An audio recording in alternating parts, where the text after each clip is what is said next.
नमस्कार, मैं हूं एसके मंडल। आप सबों को ठीक है मेरा यूट्यूब चैनल में बहुत बहुत स्वागत है। हम लोग जो है mathematics honours BSc math honours semester 4 partial differential equation के बारे में 2-3 क्लास हम लोग ले चुके हैं। उसमें से ये एक चैप्टर है special rule for homogeneous. Homogeneous किसको कहते हैं? दोनों मिला के सेम होना चाहिए पावर। जिस प्रकार यहाँ डी क्यूब है तो अगला जो है प्लस रहे माइनस रहे। जिस प्रकार यहाँ डी स्क्वायर है तो यहाँ डी डैश होगा। अगर यहाँ पे डी है तो ये डी स्क्वायर होगा।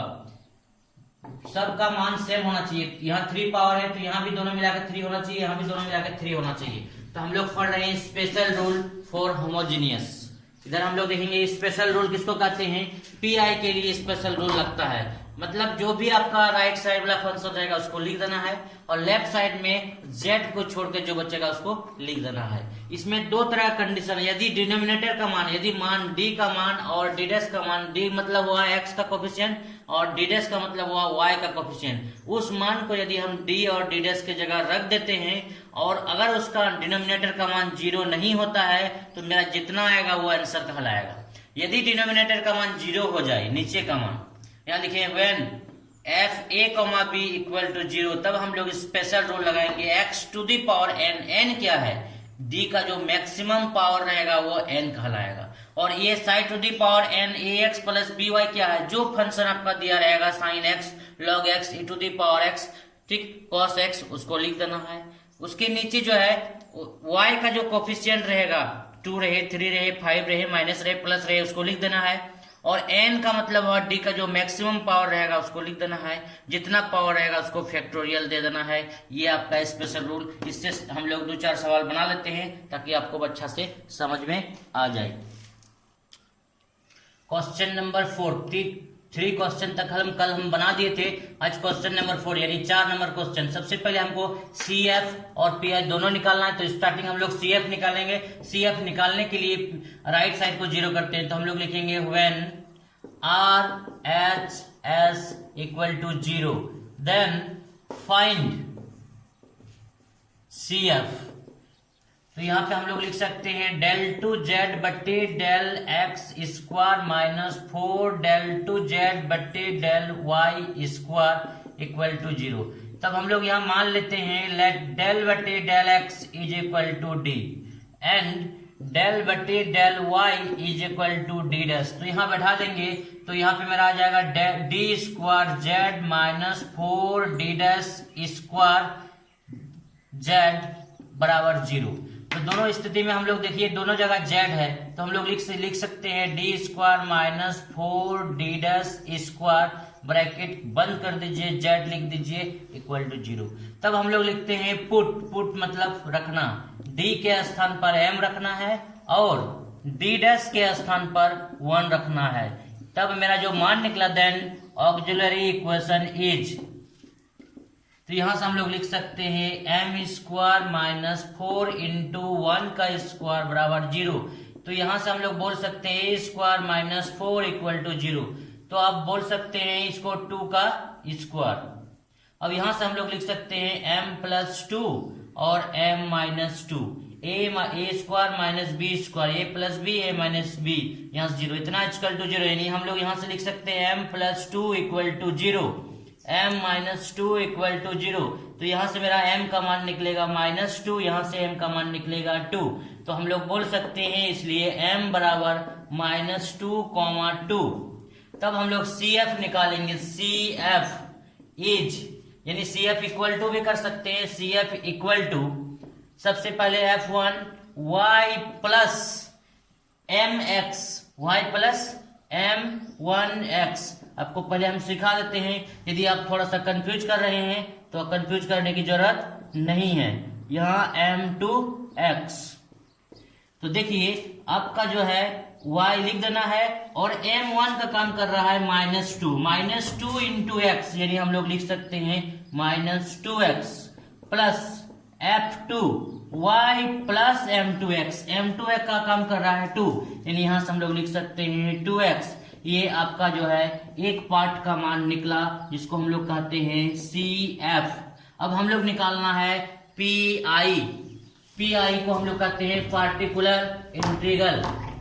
अगेन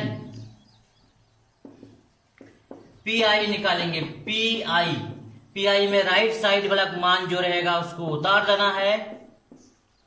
उसके बाद लेफ्ट साइड में जेड को छोड़ के, जो आपने पुट किया है, पुट में देखिएगा जेड को छोड़ के जो बचा उसको आप लिख दीजिएगा। यहां था आपका D square minus 4 D dash का स्क्वायर, जेड को छोड़ के जो रहेगा उसको आपको लिख देना है।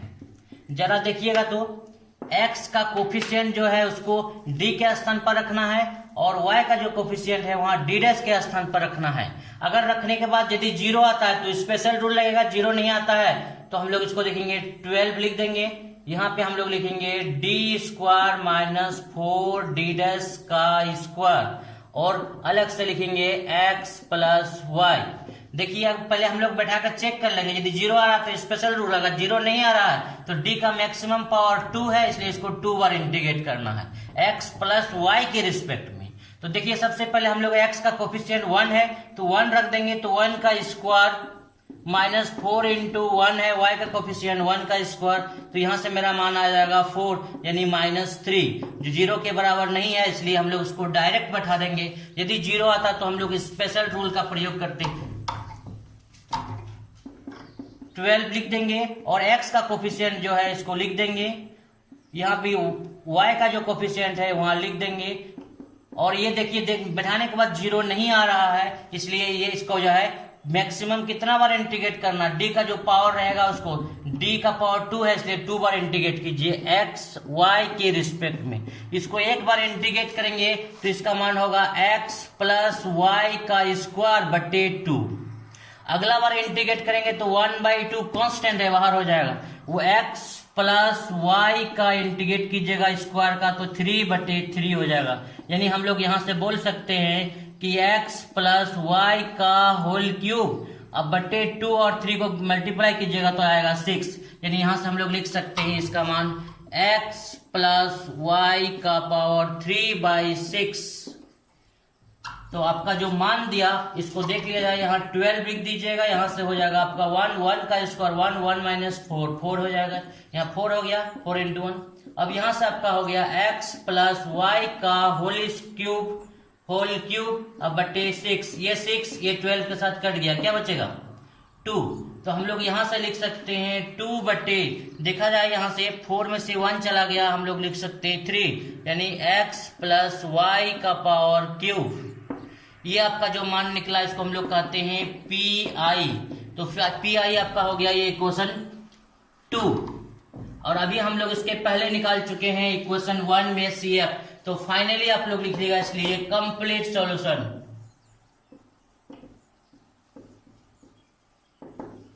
Solution is z is equal to C F plus P I. C F का मान आपका था f1y minus 2x plus f2y plus 2x, और अभी तुरंत निकाले हैं हम लोग 2/3 x प्लस y का होल क्यूब, ये कहलाएगा आपका आंसरम। ये question number 4 complete.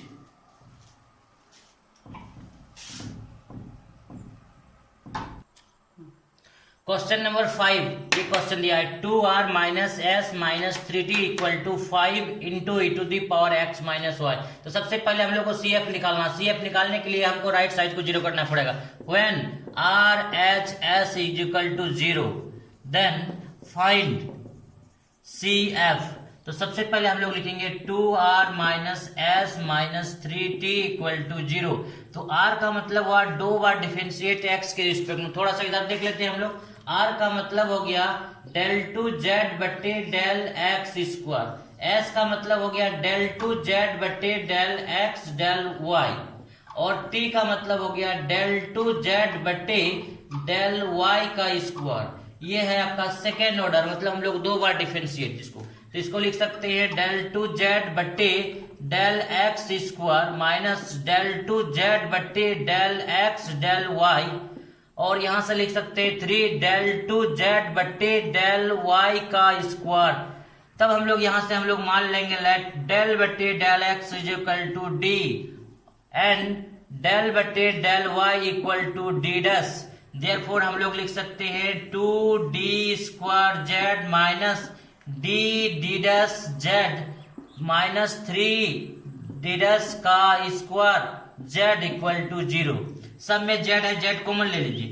2d square minus D डस 3d डस का स्क्वायर। होमोजेनियस का मतलब है सब मिला के पावर समान होना चाहिए। यहाँ 2 है तो दोनों मिला के 2, यहाँ भी है 2, तो इसको कहते हैं हम लोग होमोजेनियस। नॉन होमोजेनियस में दोनों समान नहीं रहेगा। तो सबसे पहले हम लोग पुट करेंगे, रखेंगे d is equal to m and d dash is equal to 1। Then auxiliary equation is, यहां से हम लोग लिख सकते हैं 2m square minus m into 1 minus 3 square बराबर 0। यहां से हम लोग को मान निकालना है m का, तो कैसे निकलेगा देखा जाए थोड़ा सा। गुना करने पर 6 आना चाहिए और घटाने पर 1 आना चाहिए। यानी हम लोग इसको लिख सकते हैं, 6 को तोड़ देंगे फैक्टर में। अगर आप थोड़ा कम समझते हैं तो इधर आइए, 6 को तोड़ेंगे गुणनखंड के रूप में 2 और 3, 2 तिया 6, 3 और 2 को हमको लेना है, 3 और 2, 3 में से अगर हम 2 को घटा देंगे तो 1 आना चाहिए माइनस। तो हम लोग यहाँ से लिखेंगे 2m, यहाँ 3m प्लस 2m। या हम अगर आपको कंफ्यूज हो तो 2m को आगे भी लिख सकते हैं, 3m को पीछे भी लिख सकते हैं। अगर आप ऐसा लिखना चाहते हैं तो ऐसा लिख सकते हैं, यहाँ पे 2m माइनस 3m, मतलब दोनों का रिजल्ट सेम आना चाहिए -1। इस दोनों में यदि देखिए क्या क्या कॉमन आ रहा है, 2 2 आ रहा है, m आ रहा है, यानी 2m कॉमन ले लीजिए। यहां से बचेगा m प्लस 1, यहां से 3 कॉमन ले लीजिए, यहां से बचेगा m प्लस 1। चूंकि माइनस माइनस कॉमन आ गया, यहां से इक्वल टू 0 लिख देना है। इस दोनों ग्रुप में देखिए आप क्या क्या कॉमन आ रहा है, m प्लस 1, और फिर इस दोनों में क्या क्या कॉमन आ रहा है, 2m minus 3 is equal to 0। यहां से मेरा m का जो मान निकलेगा हम लिखेंगे m प्लस 1 इक्वल टू 0, यानी m बराबर -1।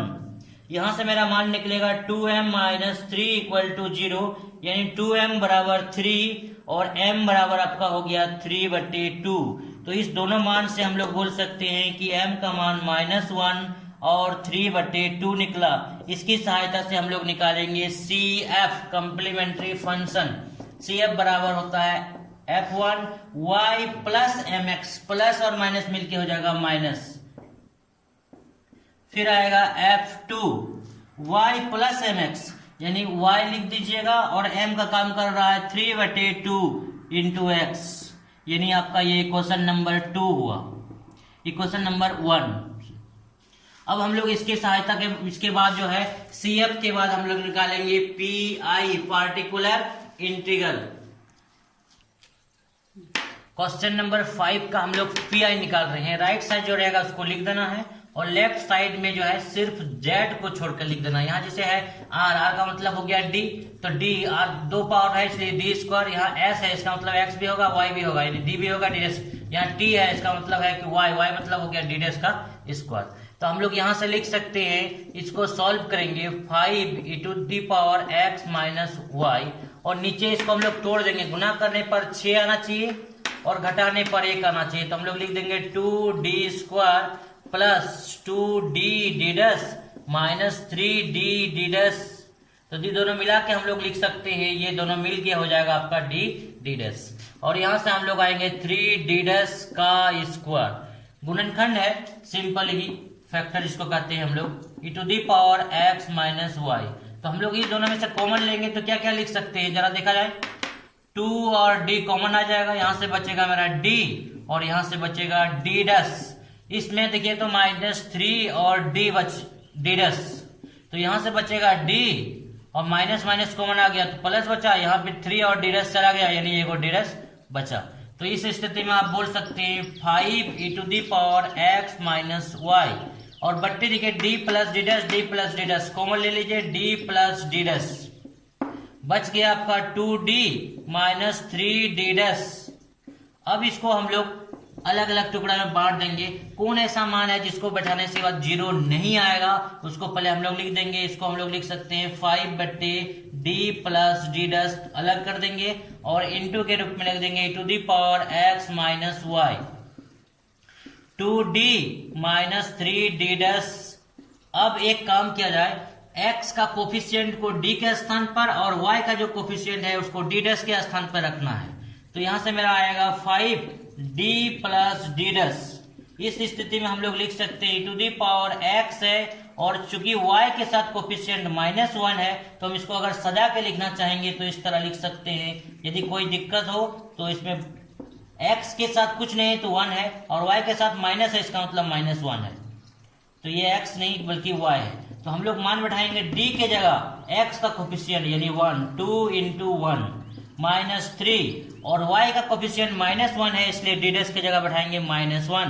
तो ये मेरा मान निकला यहाँ से 5/d प्लस d डैश और यहाँ से हम लोग लिख सकते हैं e⁻x माइनस y और नीचे हो जाएगा 2 माइनस माइनस प्लस यानी 3। यहाँ से हम लोग इधर चलते हैं, यहाँ से हम लोग लिखेंगे 5/d plus d dash into e⁻x minus y बटे 3 प्लस 2 यानी यहाँ भी हम लोग लिखेंगे 5। ये 5 चला गया कैंसिल, तो आपका बचा e⁻x minus y by d plus d dash. अब इतना काम करने के बाद आप x का कोफिशिएंट फिर से बैठाना है, y का कोफिशिएंट को फिर से बैठाना है। बैठाने के बाद क्या मेरा रिजल्ट आ रहा है जरा देखा जाए। x का कोफिशिएंट 1 है यानी वहां 1 बैठाएंगे और y का कोफिशिएंट -1 है, यहाँ -1 बैठाएंगे तो यहाँ से मेरा आ जाएगा x minus y 1 plus minus minus हो जाएगा यानी 0। ये फेल कर गया, ये रूल क्या हो गया, फेल हो गया। यानी हम लोग आएंगे special rule, we using special rule.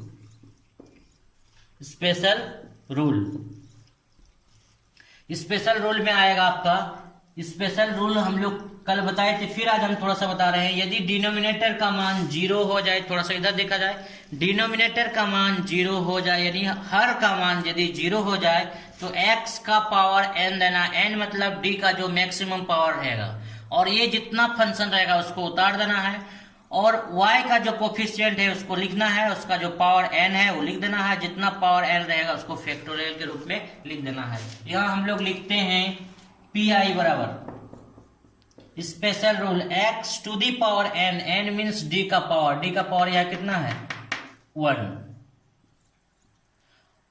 पहले एक बार एक काम करते हैं, क्वेश्चन का फॉर्मूला तो लिख देते हैं। x का power n psi to the power n ax plus by।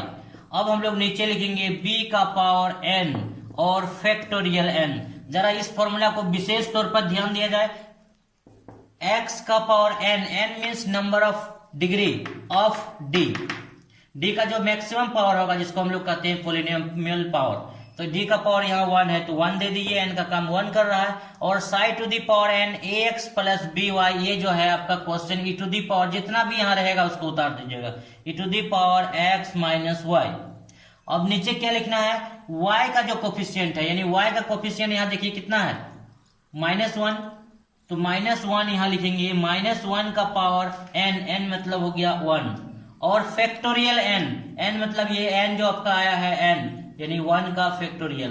तो यहां से हम लोग बोल सकते हैं कि x का पावर 1 करेंगे तो x हो जाएगा, e to the power x minus y आ जाएगा और नीचे -1 का पावर अगर हम 1 करेंगे तो -1 आएगा। इस माइनस को अलग से लिखने की जरूरत नहीं है, माइनस ऊपर लगा दीजिए, e to the power x minus y, ये आपका निकला pi और इसका इक्वेशन हम लोग 2 दे देते हैं। उसके बाद हम लोग लिखते हैं कंप्लीट सॉल्यूशन।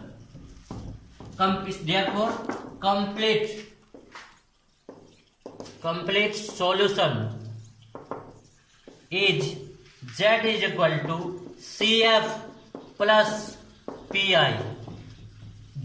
तो z is equal to cf का मेरा मान था f1 y minus x plus f2 y plus 3/2 into x। अब हम लोग जो है पी आई का जो मान निकाले यहाँ प्लस और माइनस, अगर आपको माइनस लिखने में दिक्कत हो तो एक बार उतार दीजिए, अगला बार में आप इसको मल्टीप्लाई करके plus minus is equal to minus होगा, इसको लिख सकते हैं। ये क्वेश्चन का कंप्लीट आंसर यही आया। Question number 6, 4r minus 4s plus T equal to something. कुछ भी हो सकता है टू दी पावर के रूप में, x के रूप में, x प्लस वाई के रूप में, x इंटू वाई के रूप में, तो उससे आपको टेंशन लेने की जरूरत नहीं है। तो सबसे पहला काम है आपको CF निकालना है। तो CF निकालने के लिए हम लोग लिखते हैं RHS is equal to 0, then find CF। यहां से हम लोग लिख सकते हैं 4r minus 4s plus T equal to 0। तो सबसे पहले हम लोग लिखेंगे, इस r का मान बढ़ा देंगे। r का मतलब होगा 2 बार डिफरेंशिएट पार्शियली x के रिस्पेक्ट में, डेल टू जेड बटे डेल एक्स स्क्वायर, और s का मतलब हुआ 2 बार डिफरेंशिएट z का x और y के रिस्पेक्ट में, सेकेंड ऑर्डर। और इसको हम लोग लिख सकते हैं डेल टू जेड बटे डेल वाई स्क्वायर, ये 0 आया। तो हम लोग यहां से लेते हैं लेट डेल बटे del X is equal to D and del बटे del Y is equal to D dash. तो यहां से हम लोग बोल सकते हैं 4d square Z minus 4d D dash Z plus D dash square Z equal to 0। फिर हम लोग एक काम करेंगे, देखते हैं कि सब में जेड है तो जेड को कॉमन ले लेंगे, जेड आपका कॉमन हो गया। तब हम लोग पुट करेंगे d बराबर m एंड d डैश बराबर 1, देन ऑक्सिलरी इक्वेशन इज, हम लोग यहां से लिख सकते हैं 4m square minus 4m into 1 plus 1 का स्क्वायर इक्वल टू 0। हम लोग यहां से स्पष्ट देख सकते हैं, इसको हम लोग एक काम कर देते हैं, 2m का होल स्क्वायर कर देते हैं, माइनस यहां से लिख सकते हैं 2m इंटू 1 प्लस 1 का स्क्वायर। जरा गौर से देखिए, इसको हम लोग 4m स्क्वायर कर सकते हैं, यहां से हम लोग भी बोल सकते हैं 4m। तो ये आपका a हो जाएगा a square minus 2ab plus b square, यानी हम लोग यहां से बोल सकते हैं कि a माइनस b का होल स्क्वायर। अब गुणनखंड के रूप में भी लिख सकते हैं, कोई दिक्कत नहीं। तो 2m माइनस 1, फिर से इसको लिख देंगे हम लोग 2n माइनस 1 बराबर 0। यहां से आपका मान निकलेगा 2m माइनस 1 इक्वल टू 0, यानी यहां से आप बोल सकते हैं 2m इक्वल टू 1 और m इक्वल टू 1/2। जैसा यहां निकला उसी तरह यहां भी हम लोग लिख सकते हैं 2m माइनस 1 इक्वल टू 0। तब हम लोग बोल सकते हैं 2m बराबर 1, m बराबर 1/2। तो आपका जो m का जो मान आया, उस m का मान को हम लोग लिख देंगे m इज इक्वल टू 1/2, 1/2। तब हम लोग CF निकालेंगे, CF equal to f1y plus mx, यानी m का काम कर रहा है 1/2 इंटू x प्लस, अब हम लोग यहां लिखेंगे f2y प्लस 1/2 इंटू x। और आप लोग जानते हैं यदि दो मान एक ही आ जाए, रिपीटेड हो जाए, तो दोनों फंक्शन के बीच में x दिया जाता है, इसलिए हम यहाँ गैप रखे थे। अगर फिर से एक तो मान सब रिपीट हो जाता तो अगला बार में x स्क्वायर होता। ये आपका इक्वेशन नंबर 1 कहलाया। अब हम लोग इसके बाद निकालेंगे PI। तो देखिए सबसे पहले आप लोग को कंफ्यूज नहीं होना चाहिए, तो हम लोग कभी कभी लिखते हैं CF is Z equal to, और कभी कभी लिखते हैं CF इक्वल टू। जब राइट साइड में 0 रहेगा तो वहां पे आपको Z इक्वल टू आप लिख दीजिएगा, तो कोई दिक्कत नहीं है। लेकिन राइट साइड में अगर कुछ रहता है तो Z equal to direct CF को नहीं लिखना है, बल्कि CF लिखिएगा। CF और PI दोनों मिला के हो जाएगा आपका Z। चूंकि राइट साइड में 0 रहने से PI का मान 0 होगा, इसलिए हम लोग डायरेक्ट लिख देते हैं Z बराबर। लेकिन जब राइट साइड में कुछ रहेगा तो वहां पे आपको CF लिखना ही ज्यादा बेहतर होगा। तो CF is equal to something, फिर PI निकालेंगे, लास्ट में हम लोग बोल देंगे कंप्लीट सोल्यूशन Z बराबर CF प्लस PI। तो अब हम लोग निकाल रहे हैं, ये CF का मान निकला, अब हम लोग को बनाना है PI। अगेन फिर से देखिए इधर PI के लिए हम लोग लिखते हैं, आपको कंफ्यूज करने की कोई जरूरत नहीं है। सबसे पहला काम आपको क्या करना है, जो राइट साइड में रहेगा उसको उतार दीजिए। उसके बाद लेफ्ट साइड में जो है सिर्फ z को छोड़ के जितना बचेगा आप लिख दीजिएगा। यानी यहां से हम लोग लिख सकते हैं 4d² minus 4d plus d का स्क्वायर। मतलब आप यही समझिए कि CF निकालने के लिए जो आप m का मान d का मान पुट कर रहे हैं तो उसी इक्वेशन में z को छोड़कर जितना बचेगा उसको आप लिख दीजिएगा। इसको हम लोग तोड़ना चाहेंगे तो क्या क्या कर सकते हैं, देखिए लॉग लिख देंगे x प्लस 2y लिख देंगे। आसानी से, कोई किसी प्रकार का टेंशन लेने की जरूरत नहीं है। देखिए थोड़ा सा ध्यान दीजिएगा, समझ में आपको आ जाएगा। 2d का स्क्वायर माइनस यहां से लिख सकते हैं 2 into 2d into d plus d का स्क्वायर। जरा गौर कीजिए तो इसको अगर हम a मान लें तो a का square minus 2ab plus b square. तो इसकी सहायता से हम लिख सकते हैं a माइनस b का होल स्क्वायर। तो a माइनस b का होल स्क्वायर इसके बदले लिखेंगे। a का काम कौन कर रहा है आपका 2d, और b का काम कौन कर रहा है d यानी a माइनस b का होल स्क्वायर। अब जो है x का कोफिशिएंट को d के स्थान पर और y का कोफिशिएंट को d के स्थान पर बैठाना है। तो 16 लिख दीजिएगा, log लिख दीजिए, x प्लस 2y दे देना है। जरा गौर कीजिए, एकदम टेंशन लेने की कोई जरूरत नहीं है। देखिए x का कोफिशिएंट कुछ नहीं तो समझिए 1 है, तो जहां d है वहां 1 रखिएगा, तो 2 इंटू 1। y का कोफिशिएंट यानी y का गुणांक जिसको हम लोग कहते हैं, y के साथ जितना गुना रहेगा उसको d की जगह बैठाना है। यानी y के साथ 2 है तो यहाँ 2 रखना है, 2, और बाहर में आपको क्या करना है होल स्क्वायर लगाना है। अब देखिए यदि इसका मान 0 हो जाता है तो स्पेशल रूल लगेगा, और 0 नहीं होता है तो आंसर हो गया। तो देखिए हम लोग चेक कर लेते हैं, हो सकता है वो 0 हो जाए। तो यहां से हम लोग आएगा 2 इंटू 1 2 माइनस 2 क्या हो गया 0, और 0 का स्क्वायर भी करेंगे तो क्या हो जाएगा 0। इसलिए हम लोग बोल सकते हैं कि log x प्लस 2y बटे ये आपका हो गया 0। तो हम लोग का कहना है यदि किसी भी पीआई निकालने के लिए यदि डिनोमिनेटर का मान 0 हो जाता है तो हम लोग वहां स्पेशल रूल का प्रयोग करेंगे। इसलिए वी यूजिंग स्पेशल रूल कहता है कि P I is equal to X to the power N side to the power N A x plus B Y अब बटे बी का power N into factorial N.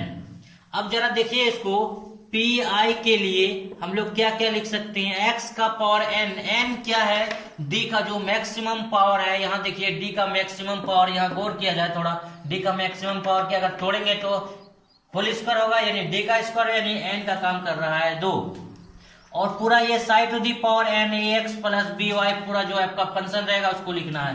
यानी पूरा फंक्शन है आपका 16 log x प्लस 2y, ये आपका जो है साई वाला फंक्शन का काम कर रहा है। नीचे उतर लिखना है b, b मतलब y का कोफिशिएंट, यहाँ देखिए y का कोफिशिएंट कितना है 2, तो यहाँ 2 लिख देना है, और n का काम कर रहा है 2 तो यानी 2 लिख दीजिएगा। फैक्टोरियल n यानी यहाँ 2 का फैक्टोरियल। अब हम लोग यहाँ से आते हैं इधर की ओर, पी आई इसका मान क्या आएगा जरा जो गौर कीजिए, थोड़ा सा हड़बड़ाने की कोई जरूरत नहीं है, आपको अच्छा से समझ में आ जाएगा। 16 लिख दीजिए, log लिख दीजिए, x प्लस 2y लिख दीजिए।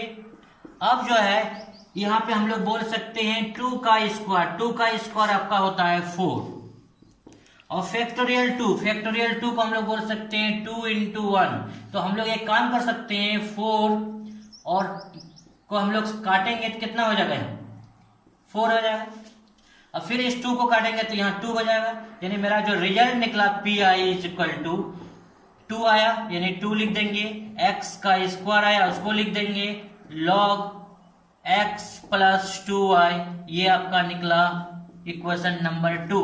तो इक्वेशन नंबर 1 ये मालूम है, इक्वेशन नंबर 2 मालूम है, दोनों को बैठा देना है और हम लोग का जो मान निकलेगा वो हो जाएगा कंप्लीट सॉल्यूशन। इसलिए हम लोग बोल सकते हैं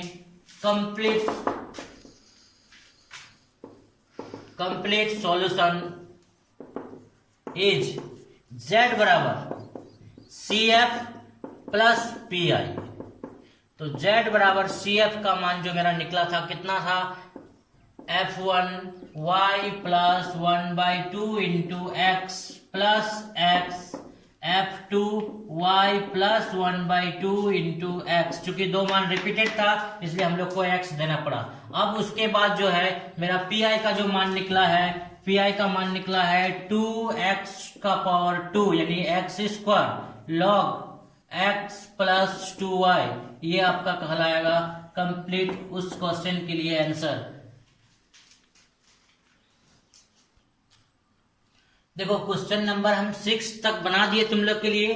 7, 8 और 9 जो है तुम लोग के लिए दिए ये होमवर्क। तुम लोग बहुत आराम कर रहा है इसलिए हम तुम लोग के लिए 3 क्वेश्चन दे दिए।